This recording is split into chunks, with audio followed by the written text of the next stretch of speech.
Adalyn James strode confidently into the conference room, her eyes scanning the faces of those gathered. Something was off, she could sense it. Mr. Matthew's deference to Remy Stone was almost too much to bear, but before she could even process it, Victor Rodriguez stepped in, taking charge as usual. "Adalyn, let's get the contract out of the way," he said, his voice smooth as silk. And just like that, the contract was in her hands, signed and ready to go. Adalyn couldn't help but feel a twinge of unease. Had Victor even read through it? But his smile was reassuring, and she let it go. "Adalyn, I'll need you to pay more attention to this project in the future, and if there's anything wrong, feel free to call me, Mr. Matthew said, his eyes flickering over to Victor. Adalyn spoke up. "Mr. Matthew, don't you want to review the contract first?" Victor stepped in once again. "Adalyn, work. I do not have any uneasiness." He looked to Remy Stone for approval, and when he received a nod, he let out a sigh of relief. "It's done. You go ahead. I'll go out first," Victor said before making his exit. Adalyn couldn't help but feel like something was still off, but she pushed the feeling aside. Jacob James spoke up. "Mr. Matthew, the contract?" Mr. Matthew smiled. "Oh, the James family gentry." "I have signed the contract, but there is one thing. This project must be given to Adalyn James to take charge, or I will terminate the contract at any time." Victor's authoritative demeanor returned. "And kick all these insensitive things out of the James group." "There is no need for the James family to keep this kind of ungrateful dog." The executive standing in the doorway was stunned into silence. Victor's ruthless nature was on full display, but no one dared to challenge him. After his exit, Jacob James was left standing there, frozen. "Boss, me," a few of the executives said, unsure of what to do next. Jacob James was at a loss himself. "You guys don't have to come tomorrow," he said, feeling helpless. The surrounding employees were all whispering about Adalyn James. What was her relationship with Victor Rodriguez? How had she managed to change the course of the James family in just a few short moments? Adalyn knew that she had a lot of work to do if she was going to make this project a success. But for now, she couldn't help but feel a twinge of guilt for the executives who had lost their jobs. Jacob James stood frozen, like a tiny ant caught in a scorching heat. Should he let Adalyn James brave the elements alone? The thought alone sent shivers down his spine. "Dad, the contract has been signed, but—" Jacob hesitated before continuing, unsure of how to proceed. "But what?" David James replied, his voice betraying his relief that the project was secured. "What's the problem?" "Mr. Matthews wants Adalyn to take over the project," Jacob said in one breath, explaining everything that had happened that day. "How is that possible? What has Adalyn done to warrant such a request?" David James's voice was cold and stern.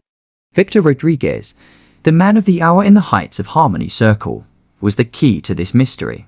Adalyn had no right to be treated so politely by him, but there must be a secret that nobody knew. As she sat in the meeting room with Remy Stone, Adalyn couldn't help but feel a sense of surreality surrounding the day's events. "What the hell is going on here?" she asked suspiciously, staring at Remy Stone. Remy Stone looked somewhat helpless as he replied, "I admit that this has something to do with me."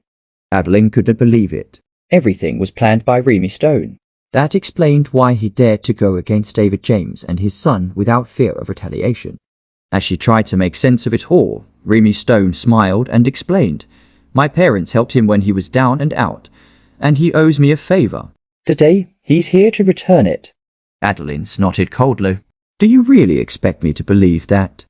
Even if he owes you a favor, he doesn't have to stoop so low." Remy Stone's reply only added to the confusion. "Adalyn, you forget that I used to be the boss of the Stone family." "Who knows what the future holds?" Adalyn realized that the Stone family held more power than she initially thought. She still wasn't sure if Remy Stone was telling the truth, but she couldn't find a reason to refute it. Remy Stone reassured her. "Don't worry, just remember that I won't harm you." Adalyn looked at Remy Stone's sincere face and couldn't help but feel that there was more to this story than meets the eye.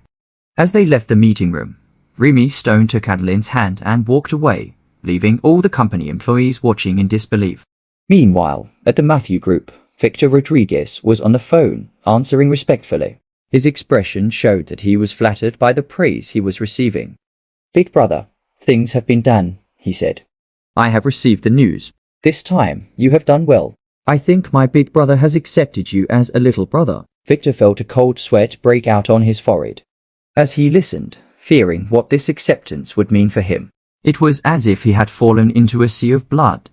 He spoke hurriedly into the phone. Boss, I am not. It's all right. Work well under my guidance, and I will pay a visit to Heights of Harmony myself once this period is over. The boss interrupted. Victor Rodriguez's mind raced with the realization that the boss's personal visit would be a major event in the city of Harmony. There was a pause on the other end of the line before the boss continued. Do you know why I supported your rise to the top of Heights of Harmony? Victor Rodriguez suspected that it had something to do with Remy Stone. You're a smart guy, and I guess you figured it out.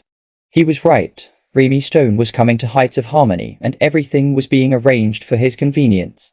It wasn't just Victor Rodriguez in the city of ambition working for Big Brother. Victor Rodriguez shuddered at the thought of what might be required of him. I know, boss. You can rest assured. Don't call me boss. We have only one big brother, the boss retorted before hanging up. Victor Rodriguez took a moment to collect himself. His time to soar had come. He existed to help Remy Stone remove all obstacles in Heights of Harmony. He would tackle any and all obstacles, no matter the cost, that stood in the way of his big brother. David James, father and son don't know whether to live or die. But since Big Brother hasn't made it clear, let them bounce around for a few days first.